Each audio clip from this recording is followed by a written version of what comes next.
Hello guys, welcome back to English literature classes. Today our topic is lines on editions from the Dunsand. Okay, by Alexander Pope. Alexander Pope के द्वारा आपकी ये poem जिसका नाम क्या है Lines on edition from the Dunsand. Okay, first of all we should know about the Alexander Pope. He was born in 1879 and died in 1949. Okay, Alexander Pope was born in London on 22 of May 1688. Okay, Pope inherited deformity from his father, who suffered from a slight curvature of spine, and from his mother a terrible headache. Okay, as a small boy he earned the name of the little nightingale due to his sweetness of voice. Even at the early age, Pope had an enormous knowledge of and an insight into the nature of the English poetry. He was able to differentiate between sweetness and softness of numbers. He was all acquainted with all the ancient and contemporary poets. In later years, he intended to write history of English poetry, but unfortunately, this project was abandoned. At this time, Waller, Spencer Dryden were his great favorite poet. His master Dryden, from whom he learned the art of the versification, okay, died when Pope was only 12 years old. After the death of Dryden, Pope had lost a literary works and it made him ill with nervous breakdown. Even then he enjoyed the suffering by writing novel and pathetic letters to his few acquaintances.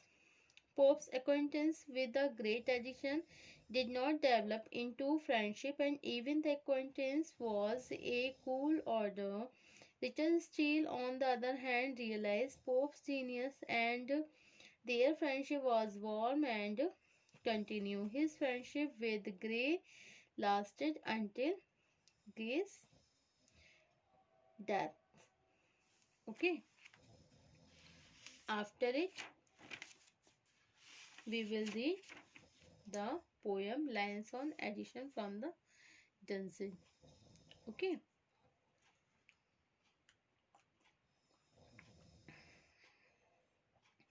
Some persons outwardly look noble and royal, but in reality, their dresses are borrowed.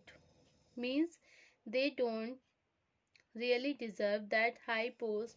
In the same way, there are some book sellers, publishers, and poets who are showy or apparently look like original or great poets, but in reality they are unoriginal or cheap poets because they have not taken pain in composing articles but have stolen others' work or publications and published them under the fake name of great authors. Okay, when this inquiry when this inquiry was complete, the imitative poets were caught. Okay, they felt ashamed and thought not to copy in the future because in this way they were considered as an ape and puppy. Even then, goddess dullness was with them because their efforts were indirectly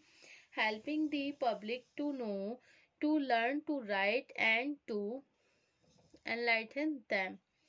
Okay, so some persons outwardly likes मतलब Pope द्वारा रचित line on Addison from the Dunciad. एक व्यंग है, क्या है, एक ये एक व्यंग है जिसमें अपने सभी आलोचकों जिसमें उसने अपने सभी आलोचक एवं नकलची लेखकों का उपहास किया। उपहास मीन्स क्या होता है, किसी की हंसी बनाना, मजाक उड़ाना। कुछ व्यक्ति बाहर से सज्जन और कुछ शाही लग रहे थे,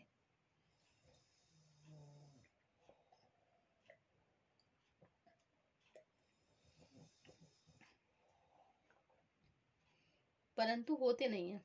वास्तव में उनके वस्त्र उधार लिए हुए होते हैं।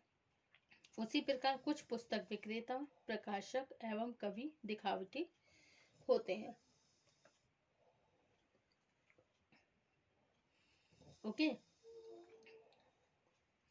तो इसमें क्या बताया गया है, मतलब जो नकलची लेखक हैं उनका उपहास किया है और ये कहा गया है कि कुछ व्यक्ति बाहर से सज्जन होते हैं और कुछ शाही लगते हैं, परंतु वो होते नहीं हैं। Okay, some person outwardly look noble and royal. कुछ लोग आउटवर्डली बाहर से लुक दिखाई देते हैं सज्जन, और रॉयल माने बहुत शाही, बट इन रियलिटी लेकिन वास्तव में देयर ड्रेसेस आर बोरोड, उनके कपड़े उधार लिए गए होते हैं। Means they do not really deserve that high post, क्योंकि वो वास्तव में हाई पोस्ट के नहीं होते हैं, मतलब वाकई में उनकी हाई पोस्ट नहीं होती है, वास्तव में उनके वस्त्र उधार लिए हुए होते हैं। Okay, in the same way there are same bookseller, publisher and poet who are showy or apparently look like original or great poets.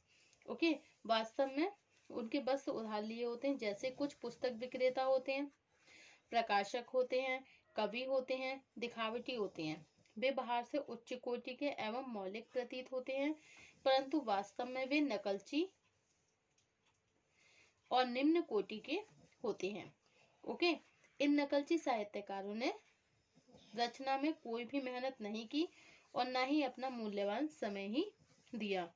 Okay, तो हु आर शोई और अपैरेंटली लुक लाइक ओरिजिनल और great poets but in reality they are unoriginal और cheap poets because they have not taken pain in composition. Okay, तो ये जो महान poet होते हैं वास्तव में ये महान नहीं होते हैं, क्योंकि आर अनओरिजिनल, ये बिल्कुल अनओरिजिनल होते हैं, चीप होते हैं, because they have not taking pain composing articles, क्योंकि वो जो भी आर्टिकल्स लिखते हैं, मतलब ये है इसका कि वो बाहर से तो उच्च कोटि और मौलिक प्रतीत होते हैं, परंतु वास्तव में वो नकलची और निम्न कोटि के होते हैं। इन नकलची साहित्यकारों ने जो भी रचनाएं की थी, जो कंपोजिंग की थी, उसमें कोई भी मेहनत नहीं की थी और ना ही अपना मूल्यवान समय दिया था। उन्होंने केवल उच्च कोटि के साहित्यकारों की रचनाएं चुराकर, articles have stolen others work, stolen means चुराकर, अदर्स वर्क दूसरों की कृतियों को चुराकर, पब्लिकेशन उन्हें क्या कर दिया, पब्लिश, जो उनका मतलब प्रकाशन थे उनका नाम भी बदल दिया, publication and published them under the fake name of the great authors, और उन्होंने एक फेक नेम डाल दिया, मतलब उन्होंने केवल उच्च कोटि के साहित्यकारों की रचनाओं को चुराकर उनके प्रकाशक का नाम बदल दिया, जो कि मौलिक रचनाकार से मिलता जुलता हो। ओके, पुरस्कार वितरण समारोह में जब पूछताछ की गई तब नकलची पकड़े गए। Okay, when this inquiry was completed the imitate poets were caught, और जब इंक्वायरी हुई तो उसमें नकलची जो कवि थे वो पकड़े गए, उन्हें ऐप और पपी कहकर संबोधित किया गया। Okay, and considered an app and puppy, और उनको क्या बोला गया, फिर उन्हें पपी और ऐप कहकर बोला गया। Even then goddess dullness was with them. Okay, और गॉडेस डलनेस ने उनका साथ दिया और प्रत्यक्ष अप्रत्यक्ष रूप से उन्हें प्रोत्साहित किया, क्योंकि उन्होंने अपनी नकलची रचनाओं को जनता को पढ़ने, लिखने, जानने एवं सीखने का अवसर भी दिया था। Okay, goddess dullness with them, वो उनके साथ थी, बिकॉज देयर एफर्ट्स, क्योंकि their efforts were indirectly helping the public to know, to learn, write and enlighten them. क्योंकि उन नकलची लोगों को उन्होंने पढ़ने और लिखने एवं जानने एवं सीखने का अवसर दिया। 3 निम्न कोटि के नकलची साहित्यकार थे। कौन थे? Mayers, Warner and Wilkins. Okay. और ने कॉन्ग्रेव, एडिसन और प्रायर की रचनाओं की नकल करी। कवि पोप की रचनाओं को 3 निम्न कोटि के साहित्यकार ब्रेविल, बॉन्ड एवं वेसेल्ड ने नकल करके प्रस्तुत किया। कर्ल ने जॉन गे की रचनाओं की नकल करी और जोसेफ गे के नाम से प्रस्तुत करी। पोप को ये देखकर आश्चर्य हुआ कि टैटलर एवं स्पेक्टेटर की जो रचनाएं हैं, एडिसन भी नकल के दूषित वातावरण से प्रभावित हुए एवं थॉमस ग्रे की नकल करी। देवी टलनेस अपने सच्चे पुत्र एवं उत्तराधिकारी को संबोधित करते हुए कहती कि वे उस नकलची एवं दूषित वातावरण में रह सकते हैं। ग्रब स्ट्रीट में रहने वाले लंदन वासी अपनी सादत को हटी घोड़ों की तरह चाहकर भी नहीं छोड़ पा रहे हैं। फ्रांस के मौलिक साहित्यकार तो पुरस्कार से वंचित रह गए, जबकि नकलची पुरस्कृत हो गए। लेडी मैरिज ने पोप की रचनाओं की नकल करके उन्हें कष्ट पहुंचाया। कुक निम्न कोटि का लेखक भी पुरस्कार पा गया, क्योंकि कुक ने खुद को मैथ्यू प्रायर के नाम से प्रस्तुत किया और इस तरह कॉन्सन ने कुक खुद को मैथ्यू प्रायर के नाम से प्रस्तुत किया था। इस तरह कॉन्सन ने स्वयं को जोनाथन स्विफ्ट बताया और 18वीं सेंचुरी के लेखक गार्थ को एडिसन के समान मौलिक लेखक माना। असलियत उजागर होने पर निम्न स्तर के एवं नकलची लेखकों को पश्चाताप होने लगा। These manual writers felt repentant, वो पश्चाताप करने लगे। That was also visible on their pale faces, उनके चेहरे पीले पड़ गए। But gorgeous dullness by her smiling face, जो gorgeous थी वो अपने स्माइलिंग फेस से उनको समझा रही थी। Approve their work, okay, she ignored the faults as they were. She inherently advised the old writer Cordus and modern writer Dunton to follow the path of the pilgrims. So the grace of the goddess Chalnas is the always or unoriginal false writer.